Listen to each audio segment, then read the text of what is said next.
क्या 30 दिन में लगातार शॉर्ट्स अपलोड करके 1 लाख सब्सक्राइबर्स किया जा सकता है? इस पे मिल रहा है 74 मिलियन से भी ज्यादा व्यूज और इस अकेले शॉर्ट्स ने 1.8 की डॉलर की कमाई की और ये एक शॉर्ट्स 50,000 सब्सक्राइबर से भी ज्यादा ला कर दिया। शॉर्ट्स वीडियो को वायरल करने का सिर्फ एक ही तरीका है दोस्तों, जिसके पास लक है उसको 10 मिलियन व्यूज मिले और जिसके पास लक नहीं है उसको 10 व्यूज मिले। लेकिन ये सच्चाई नहीं है और इसमें से एक टूल सबसे बड़ा फैक्टर है जो आपके शॉर्ट्स को वायरल होने और ना होने का कारण बनता है। और मुझे आपने इसके बारे में सुना जरूर होगा। यह लाइन डिसाइड करेगी आपके शॉर्ट्स को 10 व्यूज मिलेंगे या 10 मिलियन व्यूज। तो आइए इसे जितना हो सके उतना चैप्टर वाइज चैप्टर में समझते हैं।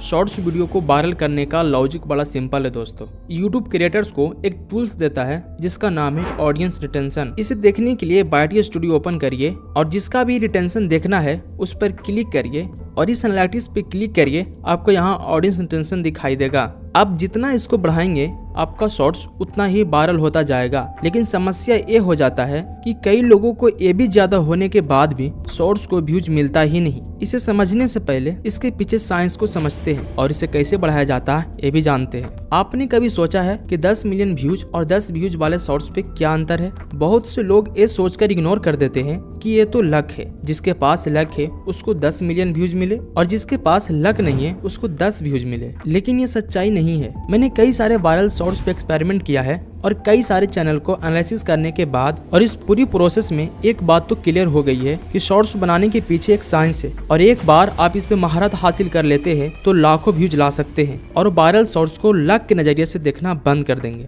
शॉर्ट्स एल्गोरिथम हजारों टूल्स का यूज करता है यह जानने के लिए कि आपका शॉर्ट्स कितना व्यूज लाने लायक है और इसमें से एक टूल्स सबसे बड़ा फैक्टर है जो आपके शॉर्ट्स को वायरल होने और ना होने का कारण बनता है। और मुझे यकीन है आपने इसके बारे में सुना जरूर होगा। यह लाइन डिसाइड करेगी आपके शॉर्ट्स को 10 व्यूज मिलेंगे या 10 मिलियन व्यूज। तो आइए इसे जितना हो सके उतना चैप्टर वाइज चैप्टर में समझते हैं। कंपोजिंग को समझने के लिए एक लाइन ड्रा कर रहा हूँ। हमारे पास पहले पॉइंट पर हुक है और दूसरे पॉइंट पर पे ऑफ। पे ऑफ क्या है मैं आपको बताऊंगा। ये दोनों लाइन को जोड़ने वाली लाइन स्टोरी टेलिंग है। हम सभी पॉइंट को देखेंगे। सबसे पहले चलते हैं हुक पे। आपका हुक बेसिकली आपके शॉर्ट्स का इंट्रो होता है। इसे जितना हो सके उतना छोटा और देखते ही समझ जाना चाहिए कि ये शॉर्ट्स किस बारे में है, क्योंकि कई बार हम ऑडियंस को हुक में कंफ्यूज कर देते हैं और कॉम्प्लिकेटेड बना देते हैं, जिससे व्यूअर्स शॉर्ट्स को इग्नोर कर देता है, जिससे हमारा ऑडियंस टेंशन बद से बदतर हो जाता है। इसलिए हुक को जितना छोटा और सिंपल बना सके उतना अच्छा होता है, क्योंकि आपका ऑडियंस पानी की तरह होता है। मान लीजिए ये पानी आपके ऑडियंस का दिमाग है और ये रास्ता आपका शॉर्ट्स। अगर आपने पहले 5 स्टेप्स को क्लियर नहीं किए और बाकी रास्ते साफ कर चुके हैं तो ऑडियंस जब आपके शॉर्ट्स पे आएंगे तो उसको नहीं पता कि 5 स्टेप्स के बाद रास्ता साफ मिलेगी। वो 5 सेकेंड्स की वजह से किसी और रास्ते पे चलना शुरू कर देगा और आपको लगेगा कि मैंने तो शॉर्ट्स पे इतनी मेहनत की लेकिन कोई भी क्यों नहीं देखता, और आप इसे लक समझकर डिमोटिवेट और सैड फील करने लगते हैं। क्या होता अगर आपने पहले 5 कदम को पूरी तरह साफ रखते? अगर आप 5 कदम को साफ कर देंगे तो ऑडियंस उसी तरह आपके शॉर्ट्स को भी देखेंगे जैसे वायरल शॉर्ट्स को देखते हैं। इसीलिए अपने हुक के पहले 5 सेकेंड में कुछ ऐसा करिए कि ऑडियंस को आगे देखने का मन करे। 5 सेकेंड से कम समय में यह सब कुछ फिट करना मुश्किल लग सकता है, लेकिन यह करना उतना भी मुश्किल नहीं है कि नहीं होगा। आप अपने नीच के वायरल शॉर्ट्स को देखिए और ये समझने की कोशिश करिए इसने हुक को कैसे किया जो शॉर्ट्स वायरल हो गया। Music, sound effects, visual, editing सभी कुछ पर नजर रखना, क्योंकि छोटी से छोटी चीज भी वीडियो वायरल करा सकता है। अब आपका शॉर्ट्स आगे बढ़ने के लिए तैयार है।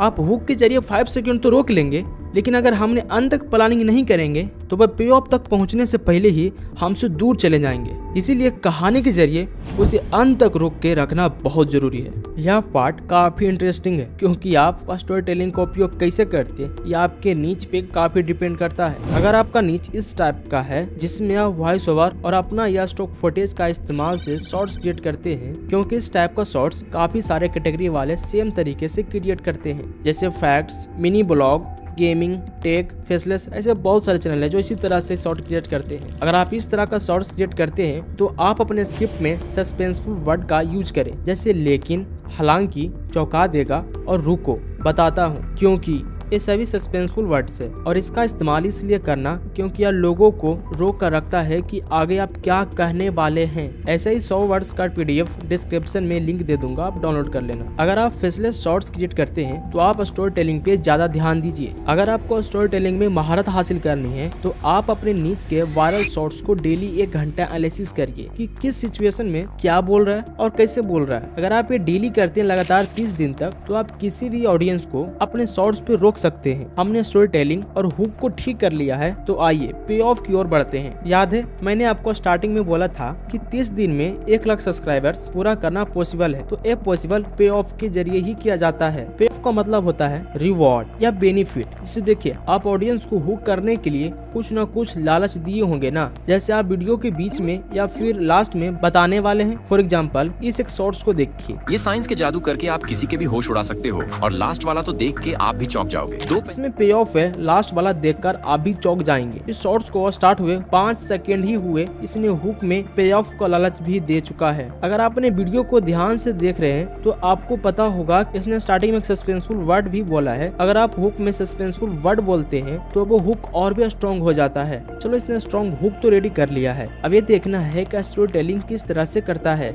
जाओगे 2 पेंसिल्स को नमक वाले पानी में डालकर उसके ऊपर बैटरी रख देनी है और अब आप पानी से हाइड्रोजन और ऑक्सीजन को अलग होते हुए देख सकते हैं। पानी की एक बोतल को 2 घंटे के लिए फ्रिज में रख दें, फिर उसे धीरे से बाहर निकालें और फिर जैसे ही बोतल को दबाव के साथ नीचे रखोगे तो बोतल का पानी तुरंत बर्फ में बदल जाएगा। इसने नो बकवास स्टोरी टेलिंग की है जो ऑडियंस को बिल्कुल पसंद आएगी। इसने हुक अच्छे से किया और इसने स्टोरी टेलिंग भी बहुत अच्छे से किया है। अब देखते हैं क्या ये पे ऑफ यानी इसने जो वादा किया है स्टार्टिंग में पूरा कर पाएगा। एक पेपर लेकर उस पर कुछ इस प्रकार से फेविकोल लगा देना है, फिर उसमें एक पेंसिल रखकर पेपर को रोल कर देना है। बाद में उस पेंसिल को बाहर निकालकर उस पेपर को इस प्रकार से किसी प्लकर में लगाकर ऐसे रख देना है। फिर आप जैसे ही उस पेपर में आग लगाओगे तो उसका धुआं नीचे की ओर बहने लगेगा। और अगर आप साइंस में रुचि रखते हैं तो हमारे साथ आज ही जुड़े। अरे वाह, बाकी में लास्ट वाला मजेदार है। इसने पे ऑफ भी कंप्लीट कर लिया। इस शॉर्ट्स को देखने वाले ऑडियंस हैप्पी होंगे क्योंकि इसने जो वादा किया था स्टार्टिंग में वो पूरा किया पे ऑफ के जरिए। इसे ही पे ऑफ कहा जाता है। जब इसने पे ऑफ कंप्लीट कर लिया, अब इसके पे ऑफ के बदले ऑडियंस इसे भी कुछ रिवॉर्ड देगी और वो रिवॉर्ड आप ऑडियंस से डिमांड कर सकते हैं। जैसे आप सब्सक्राइब करने के लिए बोल सकते हैं, लाइक करने के लिए बोल सकते हैं या फिर कमेंट करने के लिए बोल सकते हैं। क्योंकि आपने पे ऑफ देकर उसे डिसअपॉइंटेड नहीं किए, इसीलिए ऑडियंस आपके बात को मान सकते हैं। इस शॉर्ट्स ने एक स्ट्रॉन्ग हुक भी क्रिएट कर चुका है, स्टोरी टेलिंग भी ठीक से किया है और इसने पे ऑफ भी अच्छे से किया है। तो इस शॉर्ट्स पे कितनी व्यूज मिलनी चाहिए? 1 मिलियन, 10 मिलियन, 20 मिलियन? अरे नहीं, इस पे मिल रहा है 74 मिलियन से भी ज्यादा व्यूज और इस अकेले शॉर्ट्स ने $1.8 की कमाई की और ये एक शॉर्ट्स 50,000 सब्सक्राइबर से भी ज्यादा ला कर दिया होगा। अगर आप इस ट्रिक को बार बार अप्लाई करते हैं तो आप 1 महीने के अंदर 1 लाख सब्सक्राइबर से पार कर जाएंगे। अब आप बताओ ये लक है या फिर साइंस? अब मैं आपको वो तरीका सिखाने वाला हूँ जो बहुत आसान है और आपके लिए 1 महीने में 1 लाख सब्सक्राइबर्स दिलाने में और भी हेल्प करेगा। ठीक है, शॉर्ट्स पे व्यूज लाने का ये थोड़ा अनएथिकल तरीका है, लेकिन ये बहुत अच्छे से काम करता है। हर दिन यूट्यूब पे हजारों शॉर्ट्स पब्लिश होता है जिसमें 90% शॉर्ट्स फेल हो जाती है और 10% शॉर्ट्स वायरल हो जाती है। तो अगर हमें 10% में जगह बनानी है तो आपको शॉर्ट्स एल्गोरिथम को बहुत अच्छे से समझने की आवश्यकता है। एल्गोरिथम क्या है इसे जानने के लिए महीनों का एक्सपीरियंस चाहिए, लेकिन यहीं पे न्यू क्रिएटर्स बिना एल्गोरिथम के समझे शॉर्ट्स अपलोड करते हैं तो वे 90% वाले शॉर्ट्स में फंस जाते हैं क्योंकि उनको कुछ आइडिया नहीं होता है कि कौन सा शॉर्ट्स चलेगा और कौन सा नहीं। इसीलिए न्यू क्रिएटर को अगर फास्ट ट्रैक से टॉप 10 में पहुंचना है बिना एल्गोरिथम एक्सपीरियंस के तो आप ये कर सकते हैं। सबसे पहले अपना चैनल क्रिएट करिए, अपना नीच डिसाइड कर लीजिए, अपने नीच के जितना हो सके उतना क्रिएटर्स को फाइंड कर लीजिए और कम से कम 1 लाख से ज्यादा सब्सक्राइबर्स वाले चैनल को सब्सक्राइब कर लीजिए और 1 लाख से कम सब्सक्राइबर्स वाले चैनल को सब्सक्राइब कर लीजिए। और हाँ, आप उसी चैनल से सब्सक्राइब करना जिस पे आप शॉर्ट्स अपलोड करेंगे।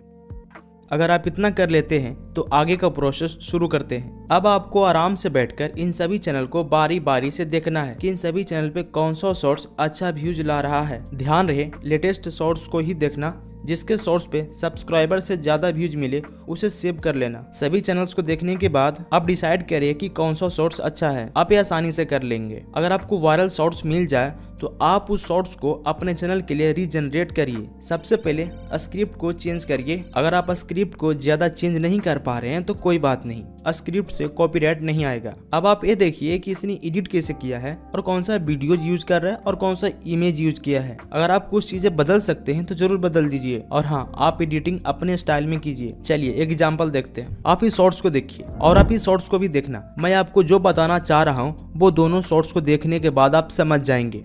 ये बंदा दिखा रहा है कि गाड़ी चलाते समय बेहोशी के बाद क्या होता है। तो देखिए, स्टीयरिंग में हाथ ना होने के कारण कार ऑटोमेटिक आवाज निकालता है, और अगर तब भी आप नहीं पकड़े तो भाई हल्का हल्का झटका देता है, भाई होश में आ, क्या कर रहा है तू। और अगर तब भी नहीं हुआ तो कार पूरा ऑटोमेटिक मोड में जाके धीरे धीरे किनारे आने लगता है। और ये टेक्नोलॉजी फ्यूचर में हर कार में आने वाला है। और जैसे ही ये कार किनारे पहुंचा, वो जोर जोर से हॉर्न बजाकर इमरजेंसी कॉल करने लगा कि आसपास के लोग देखो कि भाई टपक उपक तो नहीं ना गया। ये आदमी अपनी जान पर खेल गया बस ये जानने के लिए कि अगर वह बेहोश हो जाए तो उसकी ऑटो पायलट कार कैसे उसकी जान बचाएगी। जब उसने कुछ समय के लिए स्टीयरिंग पर हाथ नहीं रखे तो कार अजीब तरह की आवाजें करने लगी और कुछ ही देर बाद कार झटके मारने लगी ताकि अगर आदमी सोया हो तो वह उठ जाए। लेकिन फिर भी जब वह आदमी नहीं उठा तो कार का ऑटो पायलट मोड ऑन हो गया और धीरे धीरे कार के ब्रेक लगने लगते हैं और अपने आप कार रोड के साइड में जाने लगती है और ऑटोमेटिक कार का हॉर्न बजने लग जाता है। लेकिन फिर भी जब वह आदमी नहीं उठता तो कार अपने आप इमरजेंसी नंबर पर कॉल कर देती है। ये दोनों ऑलमोस्ट सेम है, लेकिन आपने एक चीज नोटिस किया है, इसने स्क्रिप्टिंग में थोड़ी बहुत चेंज किया है और एडिटिंग में एक थोड़ा सा इफेक्ट लगाया जिसको बोलते हैं मिरर इफेक्ट। इसने सिर्फ मिरर इफेक्ट लगा दिया। इसने स्क्रिप्टिंग में थोड़ी बहुत चेंज किया है और एडिटिंग थोड़ी बहुत किया है। अब देखते हैं कि ट्रिक काम करता है या नहीं। क्या आप गेस कर सकते हैं दोनों शॉर्ट्स पे कितना कितना व्यूज मिला होगा? दोनों शॉर्ट्स पे ऑलमोस्ट सेम व्यूज मिला है दोस्तों। 21 मिलियन से भी ज्यादा इस शॉर्ट्स पर भी और 21 मिलियन से भी ज्यादा इस शॉर्ट्स पर भी, इन दोनों पे लगभग सेम व्यूज है दोस्तों। अब आप बोलेंगे ऐसा कैसे हो सकता है, तो मैं आपको इसके पीछे का साइंस भी बता दूंगा। तो अब आप बताओ ये ट्रिक काम करता है या नहीं। अगर आप इस तरह करेंगे तो आपको मेहनत भी कम लगेगा और आपका चैनल भी मोनेटाइज हो जाएगी और कॉपीराइट का कोई टेंशन नहीं रहेगा। अब आपको इसके पीछे का साइंस बता देता हूँ जिससे आप पूरी तरह समझ जाएंगे। देखो, यूट्यूब का एल्गोरिदम सभी यूजर्स का हिस्ट्री रखता है और उस हिस्ट्री को देखकर एल्गोरिथम सभी यूजर्स को अलग अलग कैटेगरी में डिवाइड करता है। अगर आपको अपना हिस्ट्री देखनी है तो आप यहाँ से देख सकते हैं। इसी हिस्ट्री को देखकर यूट्यूब वीडियोज को रिकमेंडेशन करता है और शॉर्ट्स को रिकमेंडेशन करता है कि आपको कौन सा शॉर्ट्स पसंद आ सकता है। यूट्यूब ये हिस्ट्री देखकर पता लगा लेता है कि आपको कौन सा शॉर्ट्स अच्छा लगेगा और कौन सा नहीं। अगर कोई न्यू यूजर्स यूट्यूब पे आता है तो उसको डिफरेंट शॉर्ट्स या फिर वीडियोस दिखाया जाता है। अगर यूजर्स किसी को लाइक या कमेंट सब्सक्राइब करता है तो उसी डाटा के देखते हुए उसे उस टाइप की कैटेगरी में रखा जाता है जहाँ इस टाइप का वीडियोस दिखाया जा रहा होता है। और बीच बीच में आपको ऐसे टाइप के शॉर्ट्स भी दिखाए जाएंगे जिसे आपने कभी देखा नहीं होगा। अगर आप उसे भी लाइक करते हैं तो आपको उस कैटेगरी में भी रखा जाएगा। अगर कोई शॉर्ट्स इन सभी को अच्छा लगता है तो यूट्यूब उस शॉर्ट्स को रेफरेंस लेकर उसी टाइप का शॉर्ट्स और फाइंड करने लगता है ताकि इन सभी को इसी टाइप का शॉर्ट्स और दिखाया जाए और यूट्यूब इस टाइप का शॉर्ट्स उसे दिखाना शुरू कर देता है। अगर आप उस शॉर्ट्स को जान गए जिसे यूट्यूब ने रेफरेंस के लिए सिलेक्ट किया है तो आप उस शॉर्ट्स को रीजनरेट करके यूट्यूब एल्गोरिथम को मजबूर कर सकते हैं आपके शॉर्ट्स को ऑडियंस को दिखाने के लिए और आपके शॉर्ट्स को उसी ऑडियंस को दिखाया जाएगा जिसे आप दिखाना चाहते हैं। इसलिए मैंने आपको बोला था कि आप सभी चैनल को देखिए और जिस पे ज़्यादा व्यूज आ रहा उसको रखिए, क्योंकि रेफरेंस में यूट्यूब उसी शॉर्ट्स को रखता है जिस पर ज़्यादा व्यूज आ रहा होता है। और ये था यूट्यूब एल्गोरिथम के पीछे का सच्चाई। मेरे पास ऐसे कई सारे टॉपिक है जिसे मैं आपको बताना चाहता हूँ। अगर आपने इसे ध्यान से समझा तो डेफिनेटली आप 2025 में अच्छा करने वाले हैं। और हाँ, मैं अभी भी कंफ्यूज में हूँ कि ये वीडियो आपको समझ में आया है फिर नहीं। अगर आप इस वीडियो को पूरी तरह समझ गए तो आपको मेरे तरफ से पे ऑफ मिल गया होगा। अगर मिल गया हो तो आप मेरा भी पे ऑफ दे देना अगर मैं इसके लायक हूँ तो। और हाँ, इसका पार्ट 2 भी चाहिए तो आप बता देना, मैं इसका पार्ट 2 भी क्रिएट कर दूंगा। तब तक आप ये वीडियो देख लीजिए।